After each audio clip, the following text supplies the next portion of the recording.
Makalipas ang 12 taon, muling naging sentro ng sports ang Nueva Ecija para sa SCUA 3 Regional Meet 2026. Ginanap ang opening ceremony sa NEUST Grandstand, Cabanatuan City kung saan nagtipon ang 13 universidad mula sa gitnang Luzon. Sa temang Central Luzon, Soaring with Strength, Spirit and Solidarity, nagpakitang gilas ang mga delegates sa isang parada. Bukod dito, sinalubong sila ng bench yell at mga chants mula sa mga estudyante ng NEUST. Ibinida rin sa seremonya ang world-class na performance mula sa NEUST Cultural Group at Freshman Phoenixes.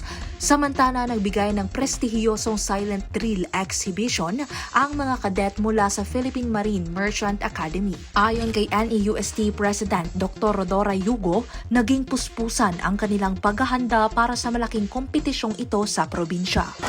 Last year pa po tayo nagsimula ng mga pagpaplano, ang mga kinakailangan po natin na mga gamit. Talaga pong huge ang preparation natin kasi syempre po, this is again, for the past 12 years, ngayon lang po tayo uli nag-host ng ganitong kalaking sports events. Pinasalamatan din niya ang pamahalaang panlalawigan ng Nueva Ecija sa pagpapahiram ng mga dekalidad na pasilidad para sa mga manlalaro. Maraming salamat po sa ating mahal na gobernador, no? Kasi alam niyo po, kahit na hindi siya kami magkausap ng personal, pero yung po mga tao ko nangingi ng tulong para po sa pagpapagamit ng baseball field at saka po ng neta, yung pong ating sa tennis. Nakakatuwa po na inayos din po nila yung mga area. So, ramdam na ramdam po ng pamantasan ang pagsuporta ng ating gobernador. So maraming salamat po, Gob.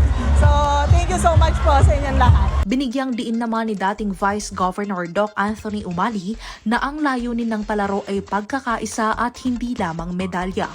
Dagdag pa niya, ito ang tamang panahon upang ipakita ang husay ng mga atletang Pilipino sa buong rehiyon.